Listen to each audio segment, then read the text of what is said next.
इस मॉड्यूल में हम पाइथन को थोड़ा सा एक्सप्लोर करेंगे और इसके बाद वाले मॉड्यूल्स में भी थोड़ा सा डिटेल में जाएंगे। इस जो मॉड्यूल में हम पाइथन को क्यों स्टडी करेंगे वो इसलिए कि इसका कॉन्टेक्स्ट इंटरनेट ऑफ थिंग्स के अंदर बहुत इंपॉर्टेंट है।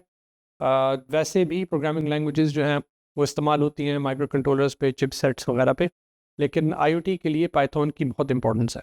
इस जो स्लाइड है इसमें हम देख सकते हैं कि जो टॉप आईओटी प्रोग्रामिंग लैंग्वेजेस हैं उनमें सी प्लस प्लस, पाइथन और जावा जो है ये लीड कर रही हैं। कंस्ट्रेंट डिवाइसेस पे सी ज़्यादा इस्तेमाल होती है, लेकिन सी प्लस प्लस पाइथन वगैरह भी इस्तेमाल हो सकती हैं। गेटवेज में सी प्लस प्लस, पाइथन, जावा तीनों इस्तेमाल होती है। इसी तरह क्लाउड पे भी JS जो कि जावास्क्रिप्ट है, नोड JS, पाइथन और जावा तीनों इस्तेमाल होती है।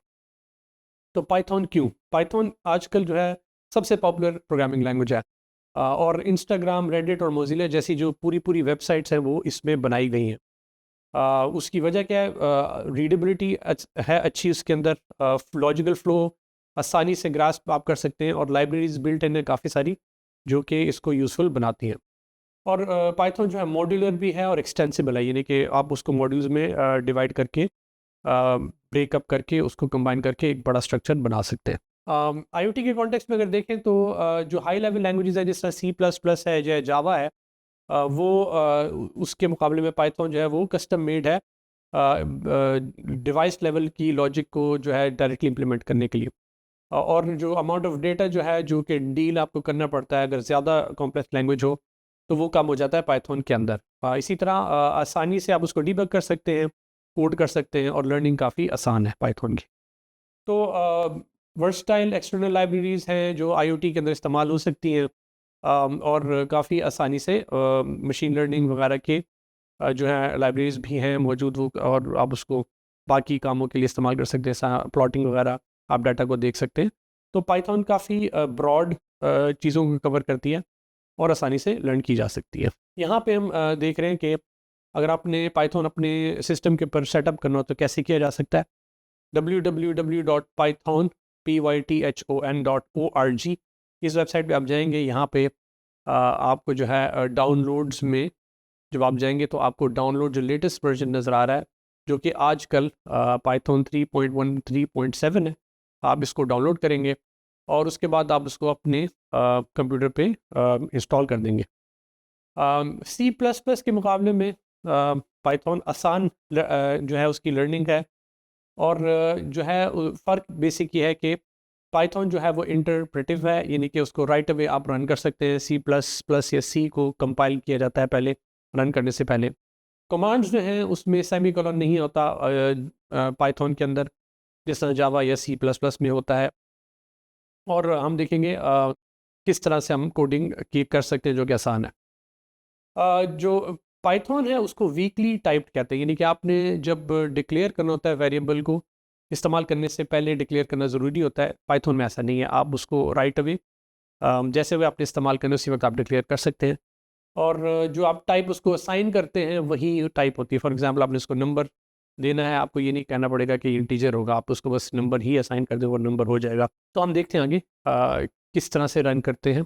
यहाँ पे पाइथन इंटरप्रेटर की स्क्रीन आपको नज़र आ रही है ब्लैक कलर की, पाइथन 3.13 64 बिट। ये आपको जो ट्रिपल साइन है ग्रेटर का, ये 3 दफ़ा लिखा हुआ था, ये आपका प्रॉम्प्ट है जैसा कमांड प्रॉम्प्ट डॉस में होता है। और यहाँ पे आप कमांड एंटर कर सकते हैं और राइट अवे रन होती है कमांड्स। ये इसका आइडल इन्वायरमेंट है पाइथन का इस स्लाइड में। तो यहाँ पे 3 मुख्तलिफ स्क्रीन्स को एक सॉर्ट ऑफ कंबाइन करके सेटअप किया हुआ है स्क्रीन के ऊपर। तो ये 3 अलग अलग स्क्रीन्स हैं। एक फाइल की स्क्रीन है जिसमें आप अपना कोड रन करते हैं, कोड टाइप करते हैं। राइट साइड पे आइडल शेल है जहाँ पे जिस तरह पीछे हमने पाइथन की स्क्रीन देखी थी उसी तरह यहाँ पे आप अपना code by the name of the file run कर सकते हैं। वहाँ से इनफैक्ट आप उसको रन करते हैं F5 दबा के, तो यहाँ पे वो रन हो जाता है।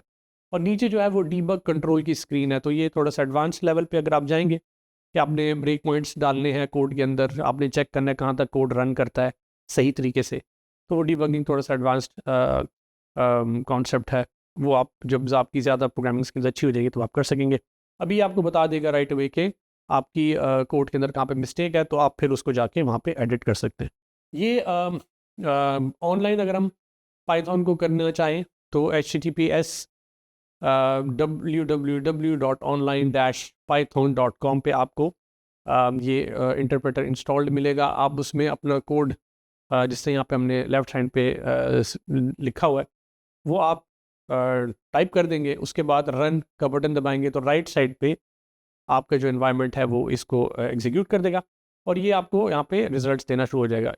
ये जो है ये बहुत अच्छी ऑप्शन है। आजकल आपके पास अगर इंटरनेट कनेक्शन है, आपने अपने सिस्टम पे नहीं इंस्टॉल करना तो आप यहाँ से रन कर सकते हैं। और हम इनफैक्ट लैब्स वगैरह जो देखेंगे उनको हम ऑनलाइन करके देखेंगे। तो बेसिक डेटा टाइप्स वही हैं जो टिपिकली होती हैं, नंबर्स, टेक्स्ट और बूलियन जिसमें ट्रू फॉल्स है। नंबर्स जो है वो मैथ्स के लिए, काउंटिंग कैलकुलेशंस के लिए है। टेक्स्ट जो है वो नाम या मैसेजेस या वर्ड्स के लिए है। ट्रू फॉल्स जो है आपने कहीं डिसीजन मेकिंग करनी है उसके लिए। तो न्यूमेरिक टाइप्स हैं integer, float. Integer whole numbers होते हैं, फ्लोट डेसिमल नंबर्स होते हैं जिस तरह C++ में होते हैं। टेक्स्ट जो है वो स्ट्रिंग है या टेक्स्ट है तो उसको कोट अनकोट जिस तरह होता है डियर इन्वर्टेड कॉमर्स में हेलो लिखा है जिस तरह यहाँ पे ये भी ये एक स्ट्रिंग है। पाइथन सिंगल अगर आपने कोट लिखना है तब भी पाइथन जो है वो भी स्ट्रिंग बनेगी।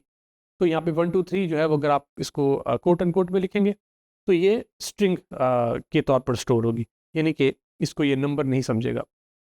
बूलियन जो है वो ट्रू फॉल्स होती है, तो इन दोनों में से एक स्टेट से लेगी। फिर स्पेशल टाइप है जो कि एक स्पेशल टाइप है, उसका इनसे कोई ताल्लुक नहीं है, मतलब आप किसी और तरह का भी डाटा टाइप इसमें डाल सकते हैं।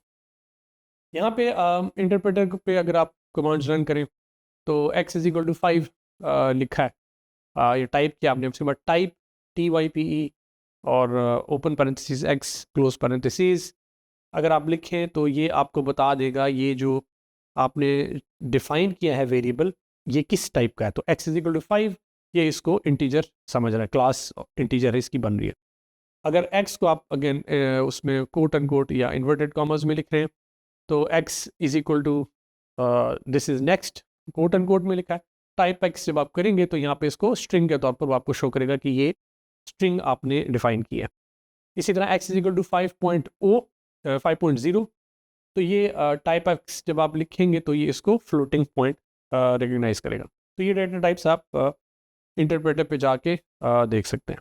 फिर अगर आपने कमेंट्स डालने हैं जो कि ज़रूरी है, क्योंकि जैसे जैसे कोड बढ़ता है तो आपको खुद भी भूल जाता है कि आपका ये कोड सेगमेंट क्या कर रहा है। तो कमेंट लाइंस जो है वो डालनी बहुत ज़रूरी होती है कि अब आप क्या प्लान कर रहे हैं, आपका यहाँ पे कोड के अंदर आपकी एक्टिविटी क्या हो रही होगी। तो वो यहाँ पे हैश के जो है शेप उसके साथ आप this is a block comment for example लिखा हुआ है तो हैश लिखा this is a block comment red colour में, और phrase equal to hello world आपने लिख दिया। उसके बाद आप इनलाइन कमेंट भी लिख सकते हैं हैश के तौर पर, तो यहाँ पे वो कमेंट स्टोर हो जाएगा। फिर अरिथमेटिक ऑपरेटर्स हैं जो कि एडिशन, मल्टीप्लिकेशन, सब्ट्रैक्शन है।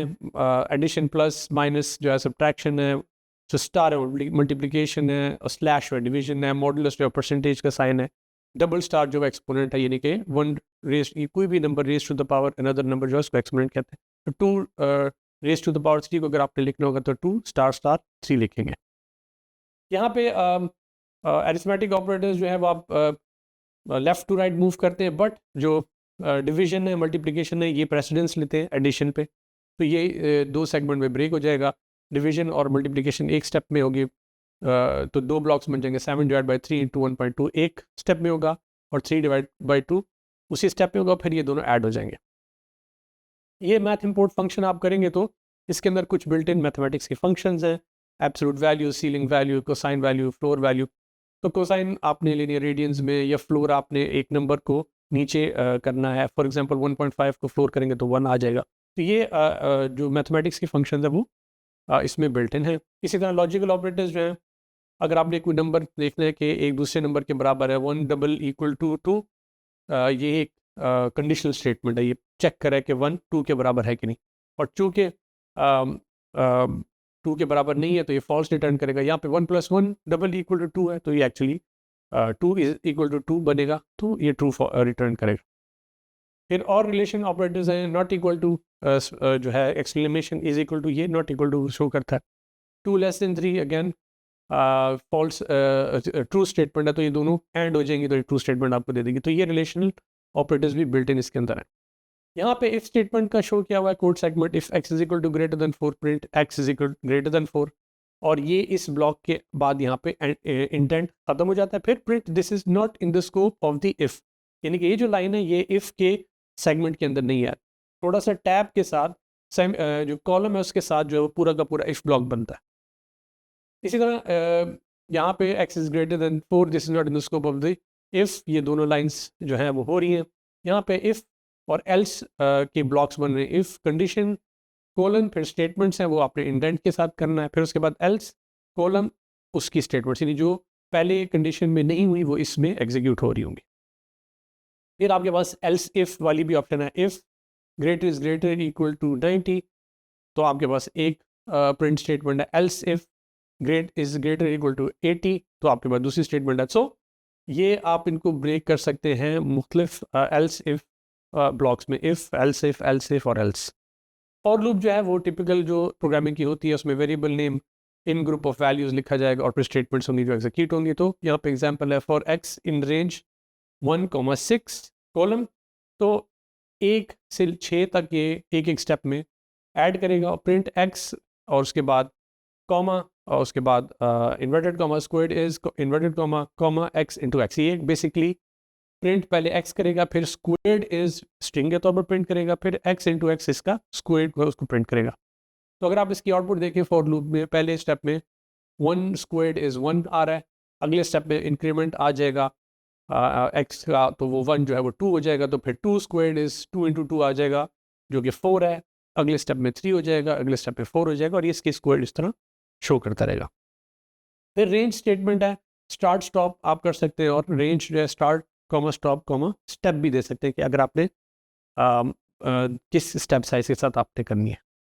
वाइल लूप जो है वो एक ब्लॉक है, जब तक वाइल कंडीशन ट्रू होती है तब तक स्टेटमेंट्स एग्जीक्यूट होती रहती है। इस केस में एक एग्जांपल अगर ली जाए, number is equal to 1 while number is 200, 200 से कम है, तो प्रिंट आपने नंबर करना, अपने नंबर को आपने number is equal to number into 2, तो आपने इसको 2 से मल्टीप्लाई कर देना। तो पहली इटरेशन में 2 आएगा क्योंकि 2 से मल्टीप्लाई हो होगा, दूसरी इटरेशन में नंबर जो है वो 2 को 2 से मल्टीप्लाई करेगा तो 4 हो जाएगा, फिर 4 को 2 से करेगा तो 8 हो जाएगा। तो अगर आप इसको एग्जीक्यूट करेंगे तो आपकी वाइल लूप इस तरह एग्जीक्यूट होगी 1 2 4 8 16 एवरी टाइम। जब लूप एग्जीक्यूट होगी तो वो 2 से मल्टीप्लाई हो जाएगा, और जैसे ही ये 200 से एक्सीड करेगा तो ये लूप से बाहर निकल आएगा, क्योंकि आपकी इनिशियल कंडीशन थी कि 200 से कम है कि नहीं। तो 128 के केस में तो ठीक है, जैसे ही आप इसको एग्जीक्यूट करेंगे 128 इंटू 2, आपका नंबर जो है x वो 256 हो जाएगा, वो 200 से बढ़ जाएगा, तो वो वाइल लूप से बाहर निकल आएगा।